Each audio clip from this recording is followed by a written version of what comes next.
Good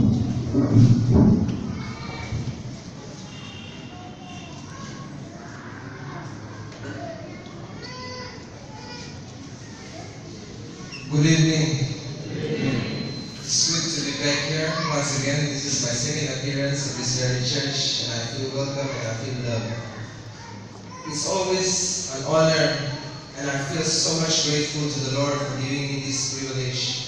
And I'm thankful to the program committee for giving me this such time. I take this with great responsibility and humility. I remember the first time I came here, I said something which is very significant. I said that if a church invited you for the first time, you better speak very short. Because if you speak very long, that will be your first and last. So I guess I spoke very short at the first time, that's why I'm here for the second time. And make no mistake, I'm looking for the third time, so I will be speaking shorter than the first one. Anyway, Christmas is just so wonderful, and the title that is given to me is Christ the Redeemer. But before I get into that, as I was reading the Bible, and I find it quite fascinating because the Bible, among all the books, is distinctive piece of literature. Have you ever read a book and sometimes you wish that the author was around and you could ask questions to the author? And oh boy, the Bible is the only book that whenever you read it, the author is around. It's such a wonderful book. You see, as I will preach the Word of God to you, two things will happen. The fascinating thing about the Word of God is that it will make the uncomfortable comfortable and the comfortable uncomfortable. So I don't know in which area you will be, but you'll be in one way or the other. Let me begin by saying this. Christmas is about God's love. And we all know that. When I ask everybody from youngest to eldest, what is Christmas? They will say it's about God's love. It's about sharing. It's about giving. In fact, it is. But there's just one side of the story. You see, a coin has two sides. And that two sides or the two components consist of one coin. In the other side, Christmas is about love. But in the other side, maybe most of you may not know that Christmas is about God's anger. And you will say, how come Christmas is about God's anger as well? On the other side of the coin, Christmas is about God's love. On the other side, Christmas is about God's anger. Christmas is about God's wrath. You see, we say that Christ has redeemed us. The question I want to ask you is, Christ has redeemed us from what? You say that Christ is the Savior and Christ has saved us. Christ has saved us from what? Do you really think that Christ has saved us from our sinful nature? Do you really think that Christ has saved us from the devil? Do you really think that Christ has redeemed us from the clutch of the devil? For all have sinned and fall short of the glory of God.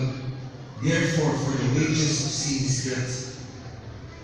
Do you know that we sinned, therefore God was very angry with us, and therefore God's wrath was upon to fall down on us. God's anger, we are supposed to receive the full anger of the Lord, but on Christmas Day, Jesus came down because He loved us so much. Can you not see the two components existing together? God was very angry with sin, yet He loved us sinners, therefore He sent His Son. You see, before we begin the New Testament in the book of Matthew or the Gospel of Matthew, we will see that there is this book called, the last book called Malachi. And between this Malachi and between this Matthew, there is 400 years silent. The Lord is silent for 400 years. Is that not scary? Silent is the worst treatment that you can ever receive in any kind of relationship. Whether it be husband and wife, whether it be girlfriend or boyfriend. Sometimes we better that we argue with our loved ones. At least we know what they are saying. But silent treatment is the worst treatment ever. You miss call your loved one, she didn't pick up. You miss call your guy, he didn't pick up. Sometimes husband will come in, will go out, wife will be silent, husband will be silent. And that's more than anger. That's so fed up with your anger that you became silent. And God was silent for 400 years that there was no any treatment. God said, I'm going to stop communicating to my creation. God was there. God divided the water in the Old Testament. Food fell down from heaven. And groaning and moaning from the Israelites, there was no appreciation. Some of us think that if God speaks to us directly in this generation, how good will it be? But I tell you, it will be very worse. In the Old Testament, God spoke directly to their people. And the people learned nothing. And some of us are saying that, what if we can speak to God directly? What if in the times of Old Testament, how we can be like Moses, say, God, what are you doing? And people of Israelites curse God directly. And who knows, might be able to receive the punishment directly. But what I'm trying to say here is that they never appreciated God, therefore God was angry with them, and God stopped communicating with humankind. The Creator stopped communicating with the creation for 400 years. They were silent. Even just for a single day, you receive a silent treatment from a loved one, you can't sleep at night. And look at these people of Israelites. And then suddenly, boom, comes Matthew. The Gospel of Matthew, where God, after 400 years, finally he decided, I'm going to now speak to my creation, and send angel Gabriel and say to Mary, you're going to have a child. And he will be the Savior, he will be the Redeemer. And that exactly is what Christmas is. God was silent, God was angry, and he decided that Jesus would come on the very Christmas time. Now the communication starts. And how beautiful we live in the era of communication. Just think if you and I were living there for 100 years, what would happen? You know the story of Jonah, when Jonah was sleeping in that boat, and there was a storm. I don't know how Jonah could even sleep when there was a storm. There was this mighty storm, and Scripture says that God hurled down this storm. There was a storm, the waves was tossing like anything, and Jonah was sleeping peacefully. And then Jonah's friend woke him up and said, Jonah, wake up. And Jonah said, I know this is from the Lord. The Lord is angry, that's why the Lord is sending this, because I refuse to obey him. So, why don't you throw me into the sea? And then the sea will become. Jonah's friend threw Jonah into the sea. The sea was calm. The sea subsided because Jonah made a sacrifice. And that exactly is Christmas. This world was about to be destroyed. We are about to receive the anger of the Lord. But the angels did not throw Jesus to come down on this earth. Jesus threw himself to come down here on this earth. And that's how we receive this redemption. And then exactly is Christ the Redeemer. I can even end up as someone that forget this redemption of Christ. But I'll go forward. Christ saved us for himself, by himself, and from himself. Everything was the work of the Lord, that no man will boast towards him. The question I want to ask you this very night is not whether you receive Christ. The question I want to ask you this very night is, do you experience his redemption? No, that's not the question I want to ask you. The question I want to ask you tonight is, as you receive Christ's redemption, do you live like you are redeemed? We speak so much of Christ as the Savior, but do you live your life like you are saved? We speak so much as Christ as the Deliverer. Do you live your life like you have been delivered? We speak so much in the pulpit saying that we have been bought with a price. Do you live your life like you have been bought with a price? It is quite fascinating, because our knowledge of Christ the Redeemer, our knowledge that Christ has saved us, is totally opposite to our lifestyle. I like what famed Archbishop Canterbury said. The longest journey in life is not traveling from country to country. The longest journey in life is between the heart and the mind. And Dr. René Zacharias, a great apologist, said this: there has to be a bridge between our heart and our mind. And often it is the longest bridge. Intrinsically, our heart and mind ought to work together. But many times, our heart and mind fail to work together. We know in our heads that Christ has redeemed us. But if people are to observe your lifestyle and write down your biography, many times you don't live a life like you have been redeemed. We have this information of Christ's redemption, but there is no transformation. An information that does not bring transformation is a useless piece of information, and therefore it will bring no inspiration to the people around you. Live your life like you have been redeemed. Don't just talk about redemption. Let people see that you are redeemed. Let the non-Christians look at us and say that these people are people where they have really received Christ. They don't just talk about Christ, they don't just think about Christ, but they live Christ in their life. You see, someone approached me and said this, sometimes I want to live my life that I have been redeemed, but I think it's not enough. I want more of Jesus. Sometimes I want more. And I'm quite shocked. He wants more. What do you mean by you want more? If Jesus coming down from heaven, leaving His throne, leaving His glory, and coming down, becoming a human being, not just becoming a human being, but He became an infant. If that is not enough, then I don't know what is enough. Saint Augustine said this: He was created of a mother whom He created. He was held upon by hands whom He formed. He was crying in a manger with wordless infancy, but He is the Word, and in Him and without Him, human eloquence is mute. See, we watch movies, and when we watch a movie, we see this guy, very rich guy, an heir to the throne, a prince. And this prince, he will leave all his riches just to be with an average girl. And you will look at that, and the guy will make so much sacrifice to be with this girl. This guy is very rich. This guy is a king. But then he will stoop down from his throne just to be with an ordinary girl. And you look at that guy, the girls will look at that guy, so wonderful. Is there such a guy that exists like this? He will even stoop down his throne and his riches just to be with a normal girl and go with all those sacrifices. I think there's no guy like this on earth anymore. I tell you, He's Jesus, and Jesus did it for us. Stoop down all His glory just to be with us. In the words of C.S. Lewis, a philosopher, he said this: the Son of God became man, that He may enable us men to become the sons of God. He traded His glory for us, and He redeemed us. That's the life that we are living. We have been bought with a price, and how precious are we? You see, there's an old man at the age of 90. And this is a true story. He was about to die. His whole lifetime, he did not believe in the Lord. He did nothing that pleases the Lord. And now he's on his deathbed about to die. And his family was so worried because he's not going to heaven. So one day, a pastor passed by, and a pastor came and visited their place and preached the word of God. This pastor was not an ordinary pastor, a very extraordinary pastor.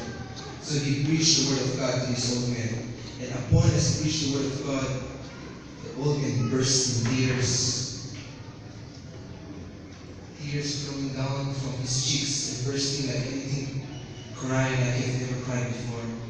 And this pastor asked the old man, "Now will you accept the Lord as your Savior?" The old man said, "I can't accept.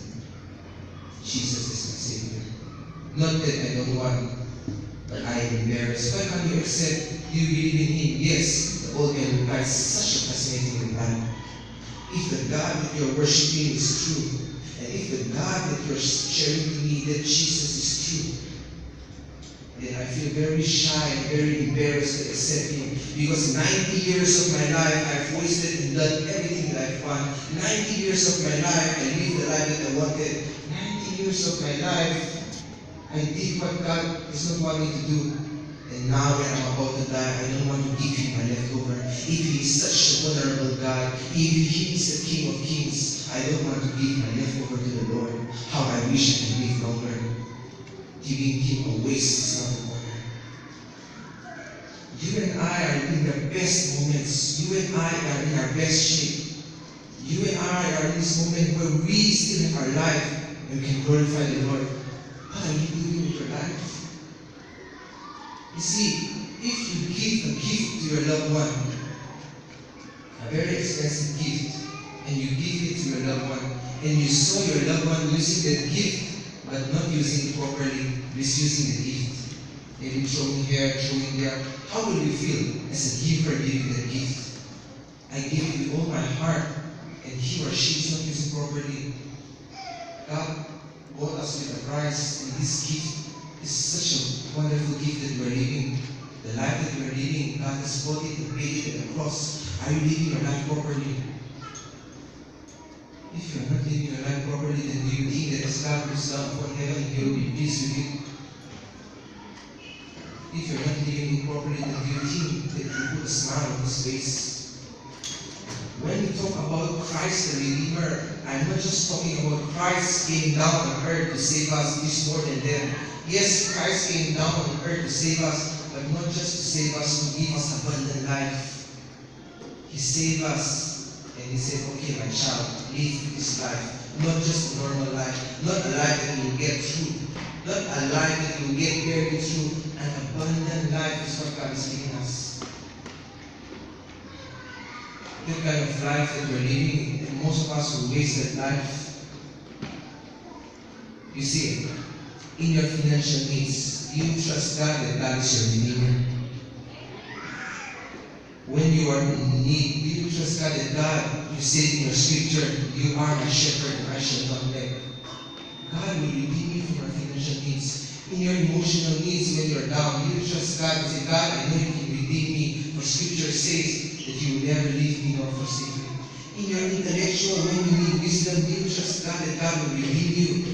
Because scripture says that if any of you lack wisdom, then I will give you generously.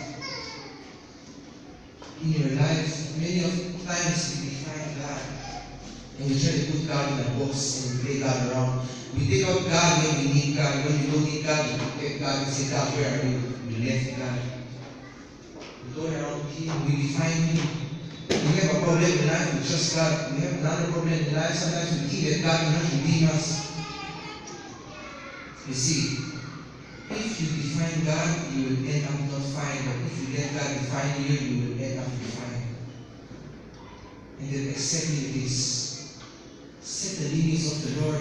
Let God redeem you, not just in your life, but in every aspect of your life. Time is a commodity where everyone struggles, the rich, the poor, the powerful, the weak. Everyone struggles with time. You and I will feel like we have lost so much time. I felt in the past, what was I doing with my past life? I have lost. Maybe you seated right here. You made good decisions in the past and how you wish God would restore your life. God can even restore time. We know that God can restore time, but when situation comes, we don't trust that God can really restore time. You know what's fascinating? The first miracle, when Jesus turned the water into wine, I find it very fascinating. The reason why I find it fascinating is not because Jesus turned the tasteless water into a tasteful wine. That's not the fascinating part. But the fascinating part is this. You remember when Jesus turned the water into wine, and those people who were drinking said, Jesus, and to all those people that you have served the best wine. In my life, this is the best wine we've ever tasted. All the people gathered there said, this is the best wine we've ever tasted. But when the disciples brought to Jesus this empty jar, Jesus filled it, they filled it with water, and in a second, I tell you, in a second, Jesus changed the water into wine. I think it wouldn't even take a second, also in a half of a second, he changed the water into wine. And all the people there who are gathered said, it's the best wine. Now you and I know that the best wine needs to be kept for 5 years, 6 years, 10 years, 100 years. The longer you keep the wine, the better it tastes. You will see a wine for 100 years is very expensive. Basically what I'm trying to say, the longer you keep the wine, the better it tastes. And when it is the longest, it is the best. Jesus compressed 1,000 years and 100 years of that wine and made it in a fraction of a second and gave it to them and said, that's the best wine I've ever tasted. That's the amazing part for me, how he compressed 100 years in just a second. And you and I are serving that God. Maybe there are some things that we should think that you will achieve after 3 years, after 5 years. This kind of things, I think I'll achieve it after 10 years. I know we did this year, I will not be able to achieve it. Maybe you're struggling with time, but you trust Him that He will redeem it. He can compress time, we can give it to you within a week, within a month. And that's the God we're serving. Not just a redeemer of our life, but a redeemer in every aspect of our life. That happened the same thing in my life when I was in my past life. Just to stand in front of people, I remember in my class I was shiver. I can't even read John 16 properly in my class because I was shiver. When I'm given a presentation to present in the class, oh boy, I will even skip class sometimes because I don't stand in front of the public. And people will say, you'll never become a spokesperson. And I said, I know I will never become a spokesperson because I know that's not in me. And whenever I stand in front of people, maybe in my past life, they will mock at me because I cannot utter a word properly. But when I accepted the Lord, with my friends, we accepted the Lord together. Some of my friends are learning 5 years course, 6 years course of English communication, how to stand in public. And And here I am, the moment I accepted the Lord, after a week or two, God gave me this gift, and suddenly, boom, I have it. It may not work for everyone, but then God compressed the 6 years or 7 years of learning speaking skills in just a fraction of a week, and I'm able to testify for Him. God can do wonderful things. You see, I want us to unlock the power of God. You go back to your bed at night, and I challenge you, youths, everybody, bend down on your knees and say, God, reveal to me who you are in my life. I know that you have redeemed me, but I want you to redeem me in every part of my life, and I guarantee you, God will redeem you in the area in which you need to be redeemed again. And if it does not work, you can come back to me and say, Peter, you are a liar, because God will do it. The redemption of God is wonderful. You see, Christmas is for us, but it is never about us. And as I end up, I just like to end up with a few sentences now. As we celebrate this season, many celebrate this season, yet they forget the very reason why they celebrate. If you know the reason becomes primary and the season becomes secondary. I like what Benjamin Franklin said. Benjamin Franklin said this: many celebrate the birthday of Christ, but few understand its presence. We celebrate the season every day. Next year we'll celebrate the season again. But how many of us fully understand the reason of this season? Keep the reason in your head. Celebrate the reason in your heart.